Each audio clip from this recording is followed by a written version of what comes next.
Welcome to the Rachel Unpacked Podcast. I am your host, Rachel Medina. Welcome back to another amazing episode. And I am so blessed and honored to introduce to all of you Jackie Hernandez. She is better known as being a lifestyle vlogger, beauty YouTuber, but multifaceted content creator.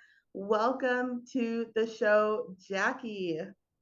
Rachel, amiga, thank you for having me on your podcast. It's always nice to chat with you and with all the ladies that are listening today. I hope that this conversation is a good one and they can learn something from me. Yes. So just to give a little context, ladies that are listening, and those of you who are watching inside of the SHEEO platform. So the audio is on the Rachel Unpacked Podcast. Video will be available inside the SHEEO platform. You can check all the links in the show notes if you want to be able to access that. But just to give some context, Jackie had invited me on her live on Instagram, and we had a conversation beforehand, and she was saying, maybe we should do it in Spanish. And I said, I don't know, because, I'm really rough in Spanish. And then she said, well, my audience is mostly Spanish. All right, fine, let's do it in English. And it was like, so I am very appreciative of you that you're coming on here doing it in English. You talk English all the time. But I'm very, very grateful to you. So if a little bit of Spanglish comes out, you guys, that is why, because it's like, I do speak English, but my first language is Spanish. And I prefer Spanish, but yeah, of course, I speak English, Yes. Here and there. You sound perfect. So, okay, so I like to sort of start these segments with you introducing yourself, telling us a little bit about your journey. I like to know, how did this begin? Who were you before? And then how did you get this idea of I'm going to jump into this YouTube game? Okay, well, my name is Jackie Hernandez. I was born in Guadalajara, Mexico, and I was raised there until I turned around 17, 18 years old. And that's when my parents thought it was a good idea for our family to move to the US. Mm-hmm. So I came here. We didn't have the money to go to college. I wanted to be a lawyer back then, but I didn't have the chance because, money wise. So I came to the US, I started working as a waitress, and began a life here. My oldest sister, her name is Tanya, one day she was like, Jackie, I want to go to makeup school. And honestly, back then, makeup was not something that I was interested in, but she didn't want to go alone. She's like, come on, Jackie, you go with me, you're going to like it. And I was like, you know what? Okay, fine, let's go. So we went together, I paid this course, and girl, I became in love with makeup. It became my passion. So in that time, I was already dating someone. I already had my first daughter. I was married previously. It didn't work. I got divorced. And then I met someone, and I was already with that person. And I don't remember if I was pregnant in that moment with my second child. I don't remember. But the thing is that I've always worked. Waitress, cleaning bathrooms, busboy, at the mall. So when I got pregnant with this, my husband now, I thought, well, what can I do from home that I can still watch my kids? Because, it's not the same when you're single, no kids, you can work, the time is all for you. But then right now I have my two daughters, no? So one time someone asked me, I wanted to show girls on YouTube what I was learning in the makeup school. And this was because I was so in love with makeup. It was just like, oh my God, I love this. So I started uploading these videos to YouTube back in, I think it was 2010 or 12, girl. You've been in it, yeah. And I just did it as a hobby, being at home with the girls. I stopped working for a little bit. I used to work for my husband also. And then someone, and I don't remember who, but someone asked me something, and I was like, what? They asked me, how much money are you making on YouTube? And I was like, I didn't even know that you can make money on YouTube. And I was like, nothing. So that person told me, that you can make money, this and that. And then I thought, you know what? I'm already doing this because I like it. And because I want to teach girls what I'm learning in school for free. So I'm gonna put all my eggs in this basket and I'm gonna try to make the best out of it. And I guess I got lucky. And that's how my YouTube career started, slowly getting bigger and bigger. And I will How many, so let's tell the audience, how many subscribers do you have? I know you have a few different channels now, but the original channel, what did that look like in the growth side of it? Yeah, well, over all my social media, counting Facebook, all my social media, I'm thinking around 5 million followers if I, gather all. My main channel, right, the one that I started with right now, it's at 2 point something million, and then I have another one for like a million, and different channels, a vlogging channel where I share my life, my daily life with my kids and my family. And then my main channel started with makeup, and now I do crime videos. Why? The reason why is because I love makeup so much, and I still apply makeup on myself every day to feel better with myself. But Yes. I don't do makeup how I used to, like colorful and lashes and this and that. Back then I was 24. Now I'm 37. So I don't use makeup like I used to. So I try to, move to something else that I enjoy, and from makeup to crime videos. So that's what I'm doing on the main channel now. So when you, oh my gosh, I love that story. So when here you were, you're a mom again, right? With a new child, you're embarking on this, you're married, you mentioned you were helping your husband out a bit with his business. And then all of a sudden, like it starts to hit. How much time would you say, for someone who's listening to this and going, I've thought about doing it, but then it's like, does it take a long time? Did it happen for you really fast? Like, what does that journey look like? Because I feel like people get into this game and they want overnight success. They think it just happens so fast. And for some people it does, but not for most people. So can you kind of describe a little bit of that for us? Okay, so I think in my experience, my journey, I think I got lucky in the way that I was like a geo, like one of the first ones in Spanish speaking content, because when I started, there were already many girls doing English content. Okay. So I was like, it was hard, but I think that now it's harder because there's so much competition. It took me years. I mean, I've been doing it for so long, and it took me a long time to get to like 100,000, and then I mean 1,000, girl, like even 1,000. Yeah, that's what I'm saying. Because so those of you listening and watching, to get monetized, at least in today's criteria, right? You have to have 1,000 subscribers and 4,000 hours of watch time. Yes. And let me tell you, I have another, content channel that I do with my friend Delia, and we opted to put some of that content on, or all of that content on YouTube. And it is like this, with every one little subscriber, we're like, yay, and it's just such a climb. And you have to be consistent with the work and everything. So yeah, share a little bit more of that with us, because I want them to understand it's okay if it's painful and slow. Yes. If they're passionate, right, about what they're doing. Of course. So I know that nowadays a lot of people want to jump into YouTube or TikTok or any platform that you can monetize because they think it's easy and people just want to become famous. Yeah. I think the difference between myself and other people is that when I started YouTube, I genuinely did it because I loved what I was doing. I had no idea that I could get paid. So I was doing it out of my heart and because it was a passion for me.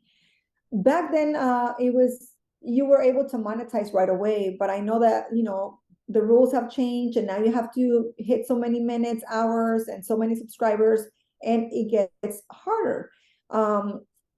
With so much competition nowadays, I'm not discouraging anybody to do it. Like if that's what you want to do it. If you put the time, the effort, the consistency, you will get there, but it's not an easy ride.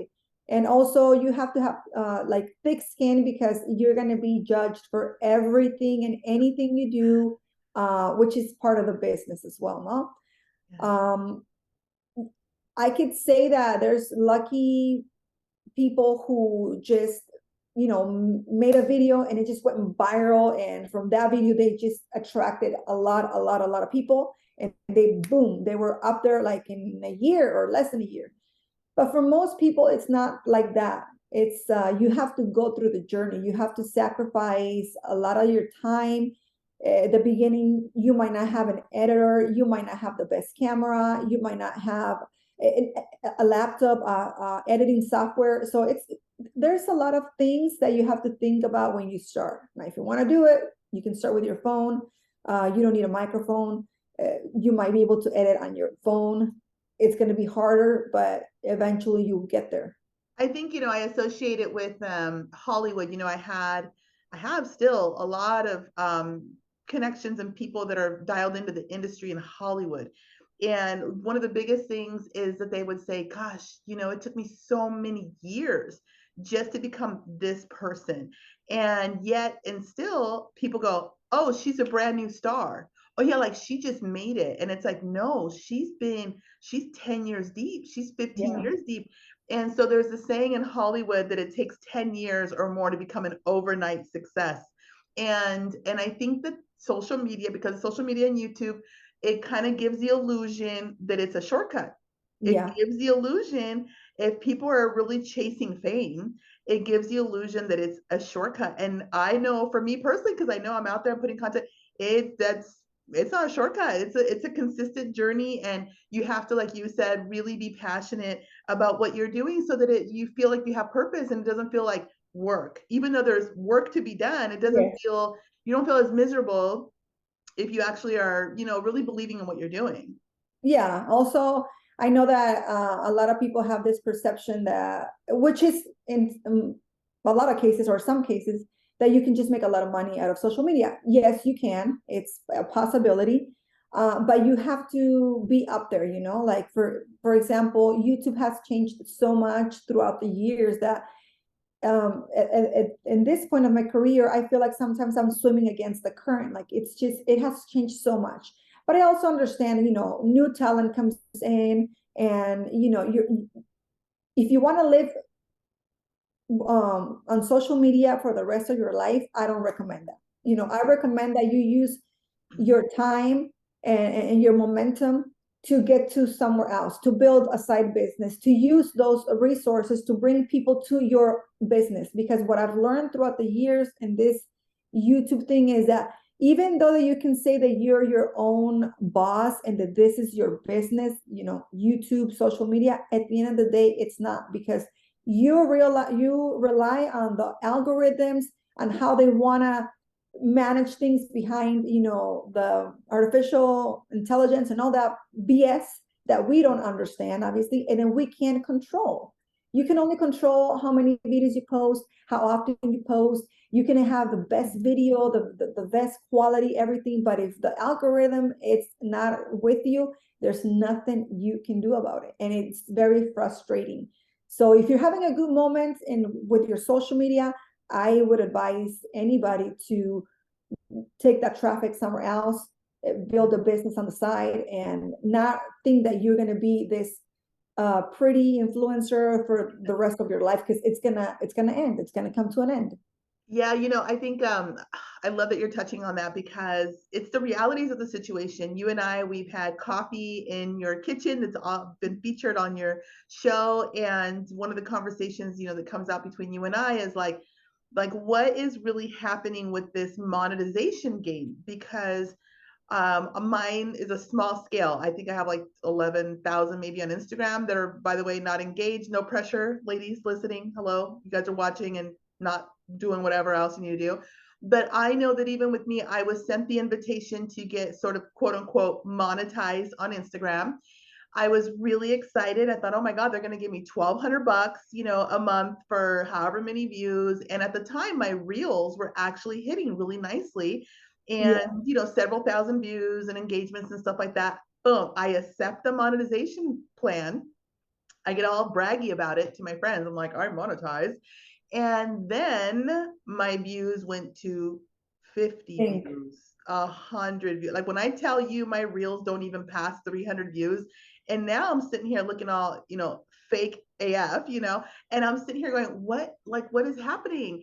And similar happened on Facebook with one of the accounts. It was like $30,000 you can make, or 35,000. I was like, oh my God, this is going to be so amazing. Accept it, because clearly I didn't learn my lesson from Mark Zuckerberg offering me on the, the other program. Yeah. And then it's like you said, going against the current. It's just like, how I don't even really post for a living. Like, this isn't actually what I do. I help women build businesses, and I do some coaching, and I have this platform, but I'm not like a social media influencer machine that's like putting out content all the time. So I know for myself that I'm not a professional content creator or anything.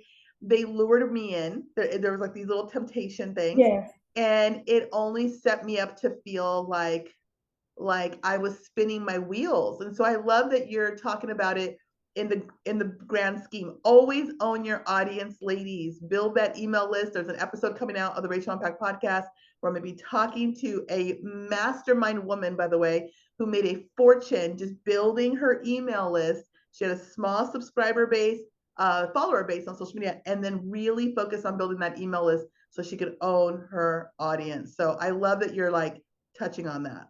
Yeah, I mean, I experienced the same thing you did with Facebook. I mean, till this day, I'm not able to monetize my reels on Instagram. And like I said, there's things that you can't control. Like, let's say I have a coworker or another influencer, and she's able to monetize reels on Instagram. I can't. So the experience is going to be different for everybody. But I did experience the same thing with Facebook. I did make some good months where the money was good, but then the views, you had to hit more views to make the same amount of money. So yeah, they throw you the treats. Here you go. And then you're like, oh my God, I love this. And then later they're like, but you know what? You're going to have to make more content, and the views are not going to be as good as before.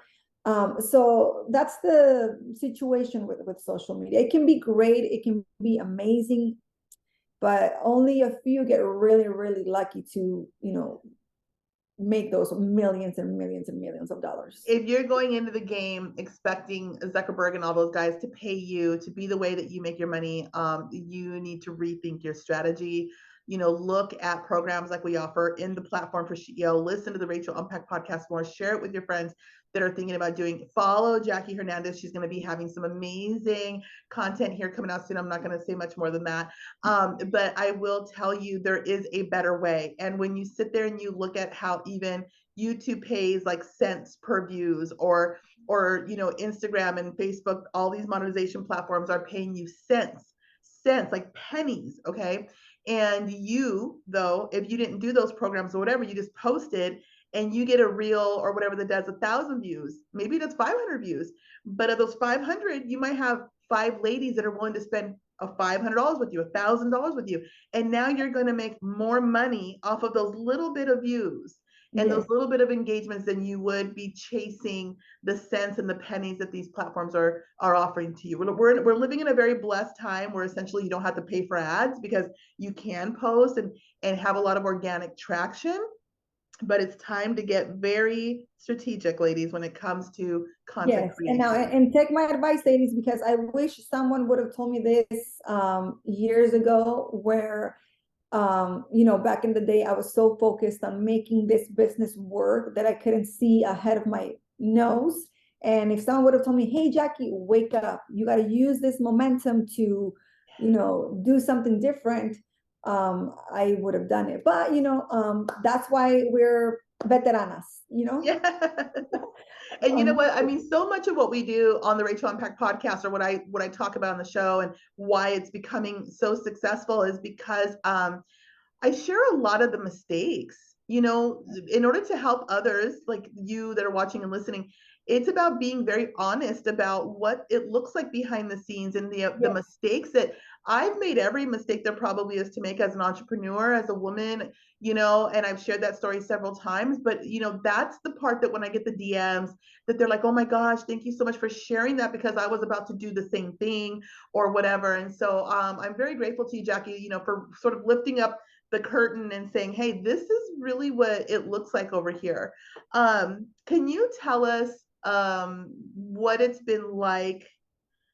There's 2 parts here. So I want to know what it looks like to even set up and create content. Like, What is that? I mean, because listen, I know how it is for me. I work from home sometimes, and I'm like, oh God, I got to put my face on. I got to do all these things. So share a little bit of that, and then tell us the journey of like when you decided to bring your girls into the mix and make it more of like a family affair.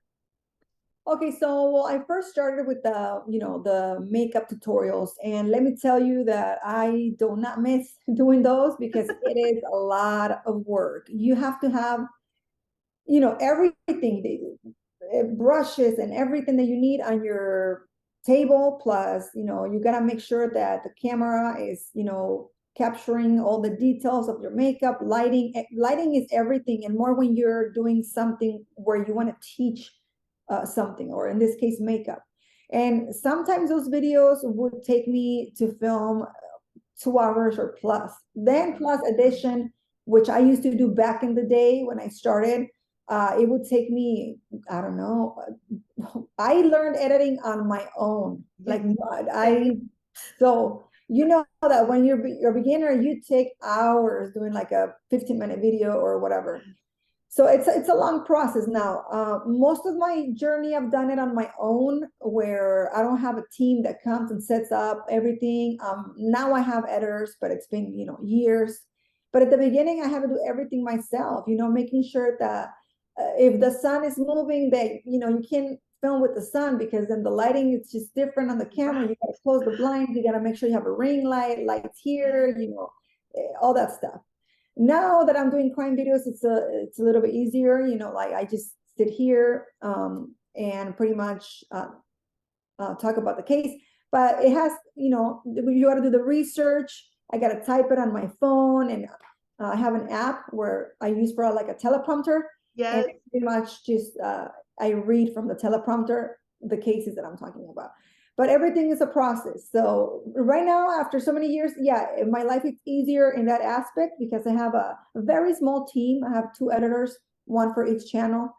And to your other question, I started introducing my daughters into this other channel, the vlog channel, because people were very interested in Jackie Hernandez, And back in the day, daily vlogging was very popular. It still is, but I feel like back in the day it was more popular than it is right now.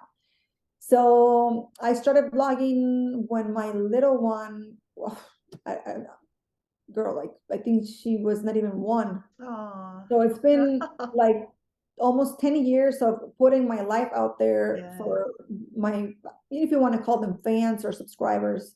And they enjoy it. They've been growing with me, ups and downs. And I feel like to me, it's like a diary, like if I look back 2 years ago, this day, like, how did I look? How did my daughters look? What was I saying? So to me, it's like a diary.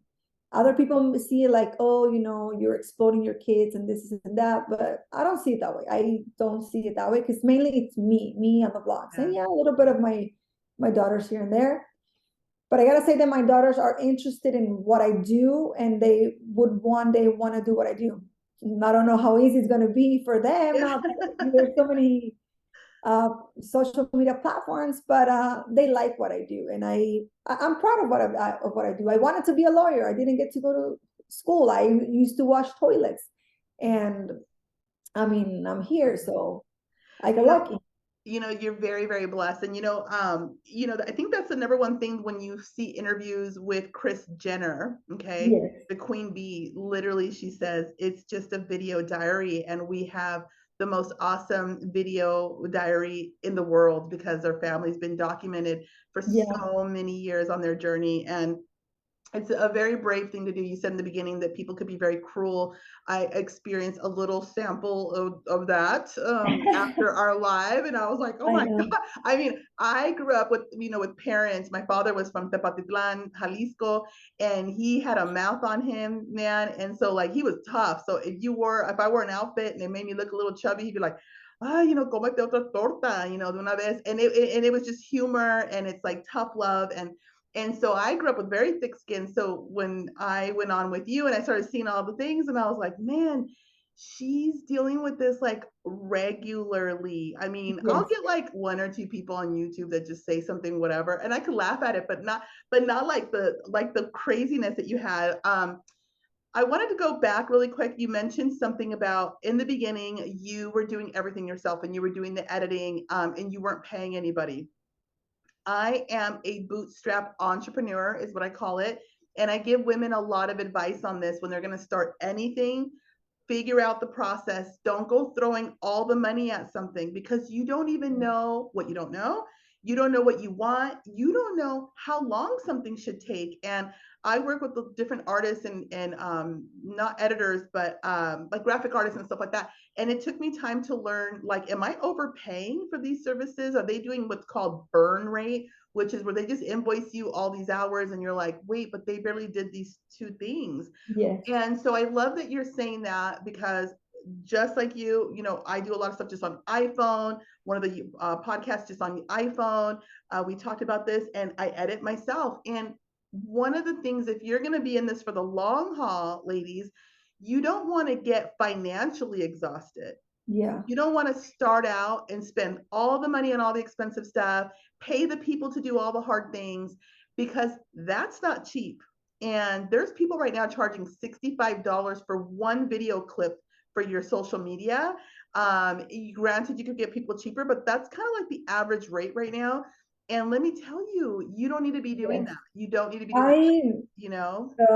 I mean, in my situation, I met a couple people on trips that I did, you know, for my business, and they became editors for me. So I have one guy in El Salvador, which I mean, I don't pay. I remember trying to hire someone here, and for a makeup tutorial, if I look at the emails, I was like, okay, no, I can't do this. He was charging $300 per video. Yeah. And I was like, okay. So now with these people that I have, my team, it's not compared to what I would pay here in the US, but I guess it's also a matter that, you know, these people are in different countries and, you know, the minimum wage is different and you're able to work a little bit with saving a little bit of money instead of hiring people here, and they do a great job. So I feel like they're helping me and I'm helping them. Yes. And we both, I'm able to keep my finances in a good spot where I can, where I'm able to actually have someone edit my videos, because if I didn't have that team and I would have to pay as much as I have to pay here, I think that I will maybe be doing it on myself, you know? Yeah. Yes. And But especially if, you know, if you are a woman and maybe you're a mom, maybe you already have a job, you have maybe two jobs, you know, and you have a dream that you really want to do this. You feel like you have something that you want to share with the world. Maybe there's some kind of knowledge you have and you want to teach other people.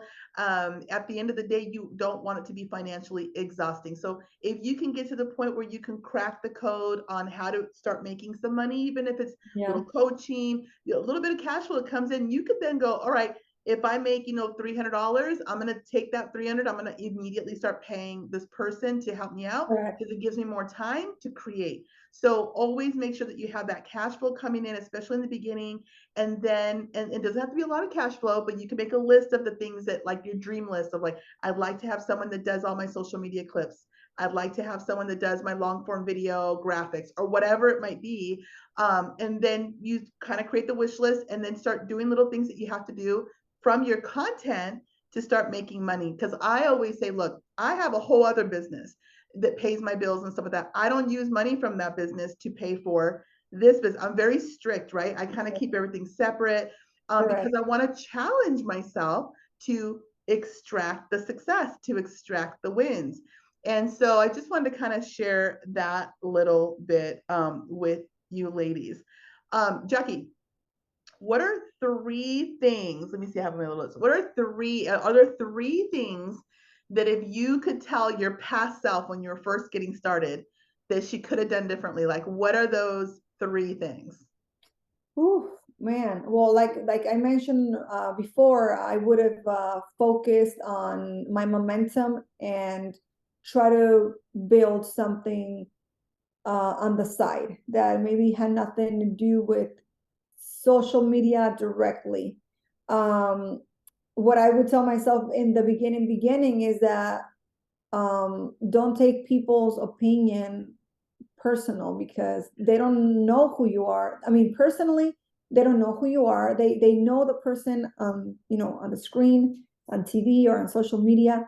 And in all honesty, I'm gonna say 98% of all influencers, including myself, we don't always share everything with you guys, because we want to, in my case, I want to share positive things. I want to be, you know, a happy person. And I'm not going to share all the problems I have with my family or my husband or anything. So don't take people's opinions so personal. And also, in that scenario, don't believe everything you see on social media. That's I would take that as for myself in the beginning too. You know, when I would see other influencers, oh my God, they're living this life. I want to get there. I want to do this. This is how it's supposed to be. Like, you know, they're so happy all the time. They're traveling. How do they do that? Don't believe everything you see on social media, because a lot of the times, part of it it's real, but the other part it's disguised. And I'm not saying that I share lies with my followers, but I mean, like I said, I don't share my sad moments sometimes, or when I'm struggling with things, because I don't want to upset them. I don't want to.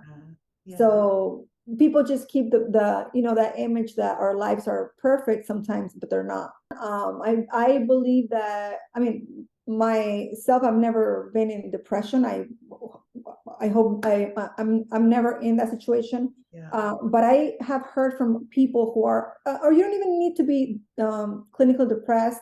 Yeah. People can just, feel sad for many reasons. But one of the things that we can do for ourselves and that nobody else can do is we have to force ourselves to do something when we don't want to do it. Yeah. And that is a big key in being able to heal or to be successful or to do something in life. When you're hurting so much or when you don't want to do nothing, the only person that can force you to do something, it's yourself. Yeah. Even if you're no, you gotta do it. And that's, I think, what you did when you went through those times in your life with your son and then your divorce, that even though you were feeling so in your lowest, probably like you didn't want to do nothing, you just want to cry, but you still force yourself. And eventually that worked in your benefit because you were able to slowly heal from those emotions. Yeah. It is absolutely true. What can you tell us about imposter syndrome? Every single successful woman I've ever met in events, at people's dinner parties, now doing some of the CEO coaching stuff, interviews, it comes up. I always am curious. Imposter syndrome is when you feel like, why would anybody care that I have something to say? You don't feel worthy. You maybe feel not like a fraud, but maybe not qualified. Do you ever, or in the beginning, did you ever struggle with that feeling? Because it's a name. It's called imposter syndrome, but not everybody knows the name of it. And it's the feeling of like, I'm gonna show up, and then my friends and family gonna look at me and be like, who does she think she is, like, doing this? And you're like, okay, and so that's the best way I know how to explain it when it comes to creators. I know for me, I'm posting, and I have aunts, in LA, and they're like, why is she posting like she thinks she's famous? And I'm like, what? No, this is like my job, I mean, maybe in the beginning, I don't know. I feel like, well, my family has always been very supportive. But sometimes I do feel like when someone asks me for advice about what I do, I just see it as like nothing to me. Like, not that I know that probably I am very knowledgeable because I'm doing this for so many years, but I don't see it myself. Yes. Sometimes I need people to remind me that there's valuable information in my experience from throughout the years. Yeah, I don't know. Maybe I've never thought about it. I'm gonna pay more attention to. Maybe I felt that way in sometime in my life. I think that you're describing it perfect, because it is that. I know that when you and I met, I sat with you and listened to you, but also I was like, oh, I saw like you have this opportunity in this, and you could teach this, and you could do this, and you were like, what? I know. It's sometimes you don't see yourself as, with that potential.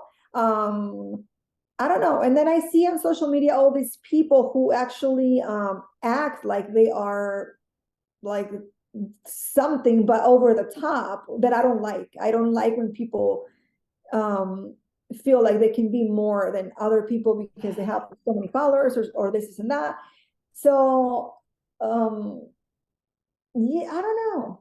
And you know, touching that point, I feel like when people act that way or think that they know everything, and some people make it fake it till they make it, and it works for them because Oh, then everybody puts the attention on them. And yes.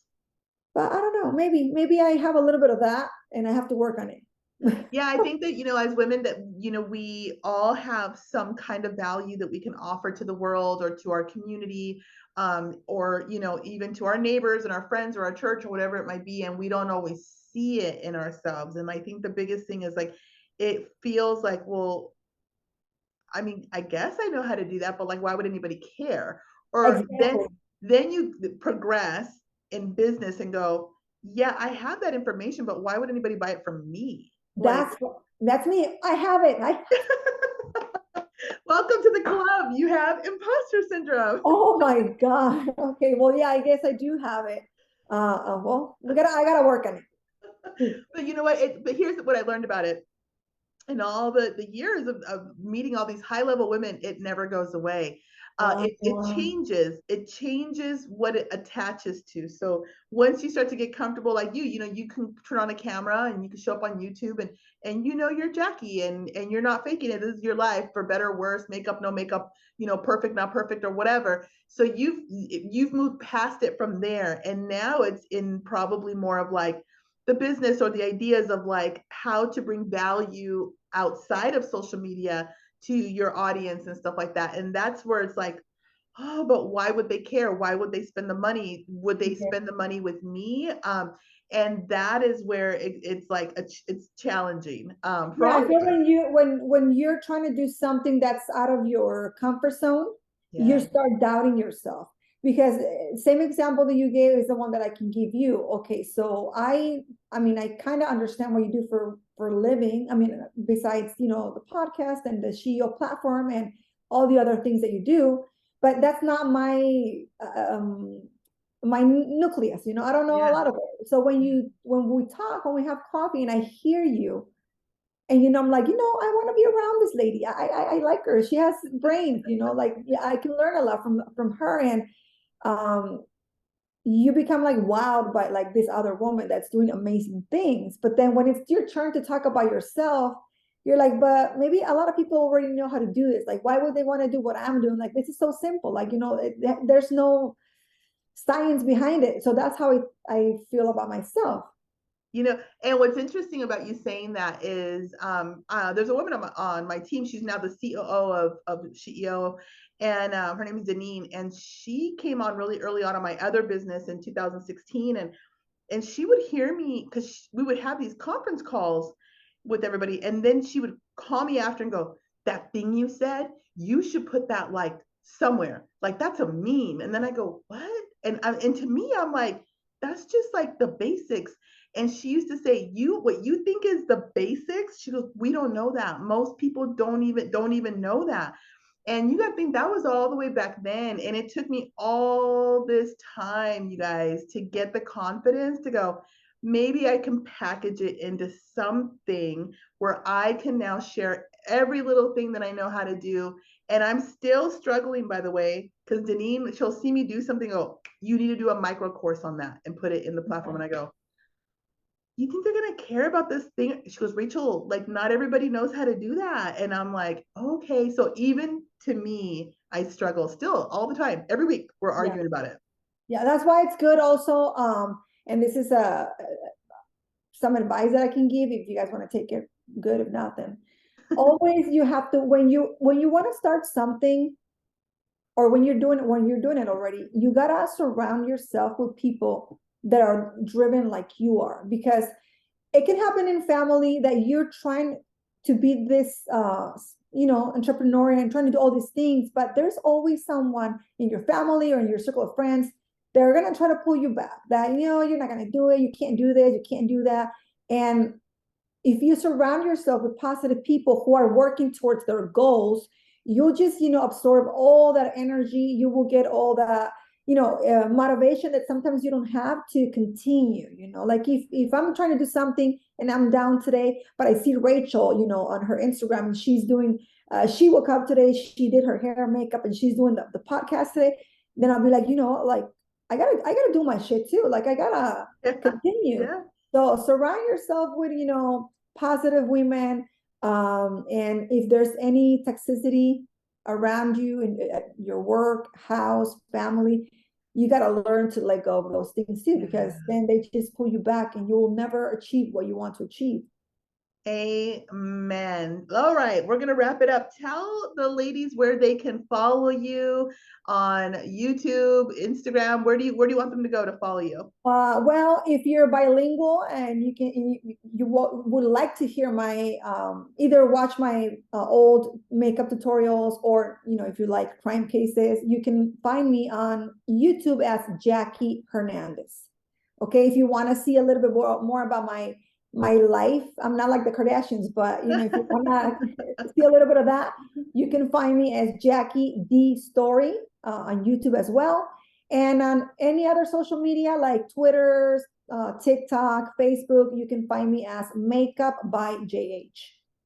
Awesome. We'll keep in touch. Thank you so much, Jackie, for coming on. It's been an absolute pleasure. You are dropping gems, and I know that the ladies are going to really, really appreciate this. And I will talk to you again soon.